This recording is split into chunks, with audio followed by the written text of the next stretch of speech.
Welcome back to my channel. So, I've been sitting with this thought for a while now. After listening to In's recent release, especially Bitter Love, I realize there's a musical direction they need to explore more. One that fits their strengths, works with their current resources, and could emotionally connect with a bigger audience. Today, I'm breaking down what kind of concept I think would be perfect for their next album, from the title track, to B-sides, to vocal distribution, MV execution, and everything in between.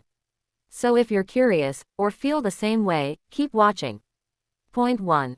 Songs like Bitter Love show what IN is truly capable of.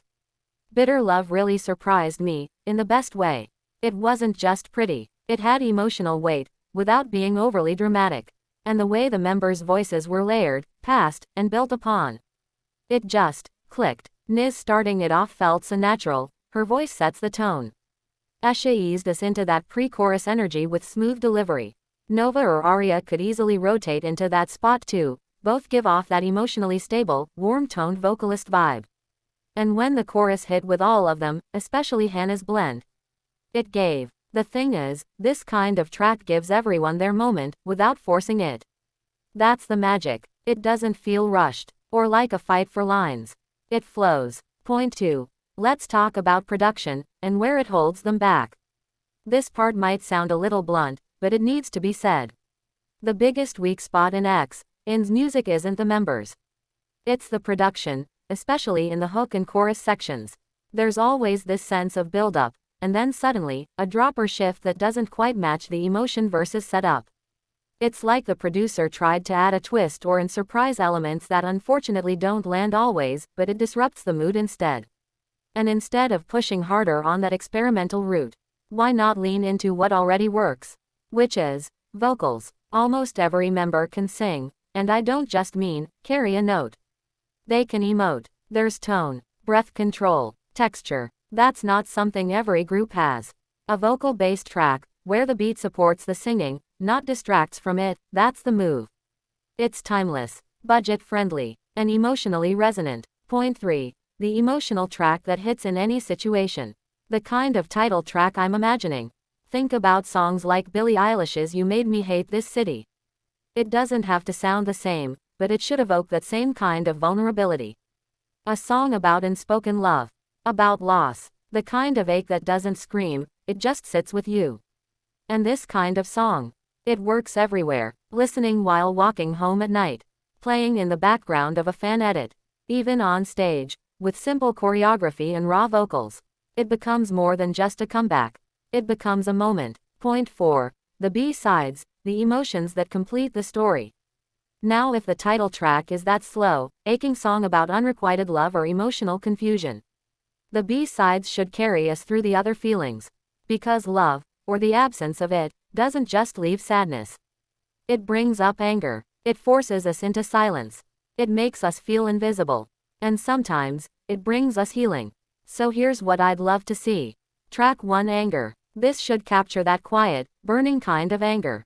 Not rage, but the anger that comes from constantly forgiving people who don't deserve it. When you're always understanding, always patient, but inside, you're screaming. The song could reflect that inner conflict, of still wanting to be kind, but realizing you're tired of shrinking yourself for someone else. It doesn't need to be loud. In fact, a soft, haunting melody would hit harder.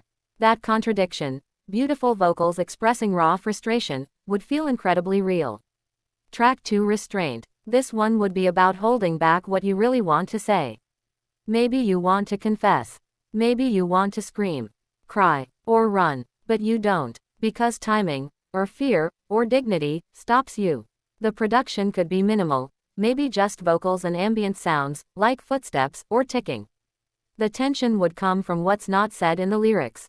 It mirrors how we often feel when we're holding everything in. Track 3, Feeling Alone in It. This one's important. Sometimes, even when you're surrounded by people, even people you love, you still feel like no one really sees you. This track could explore that kind of loneliness. Not the physical kind, but the emotional kind.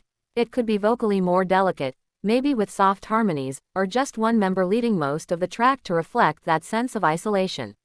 It's the kind of song people turn to late at night, when they can't explain how they feel, but just want to feel understood. Track 4: A happy ending. Every emotional journey deserves a moment of light. This last B-side could be soft, warm, and bright. Not overly cheerful, but something that feels like hope.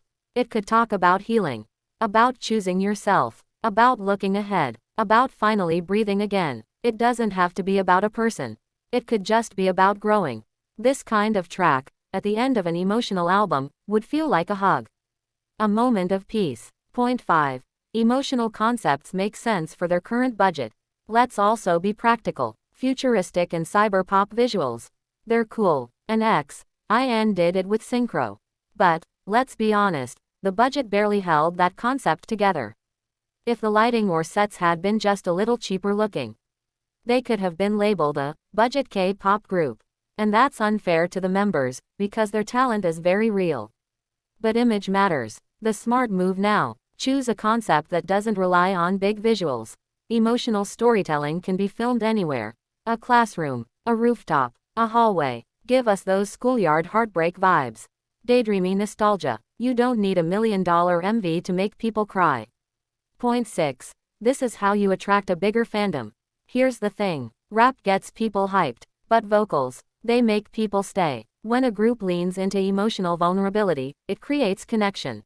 People remember it. It becomes comfort music. A concept built around 5 girls navigating love, longing, healing, or just hoping for something more. That's the kind of story fans fall into. Not just numbers, not just trend followers, but real fans. Fans who stay. So yeah, that's the album I'd love to see from XIN. A little softer, more emotional, more focused on what they already shine at. It doesn't have to be flashy to be unforgettable. But what about you? What kind of concept do you want XIN to try next? Do you agree with this direction? Or do you have your own vision for them? Let's talk in the comments. And don't forget to like, share, and subscribe. I'll see you in the next one.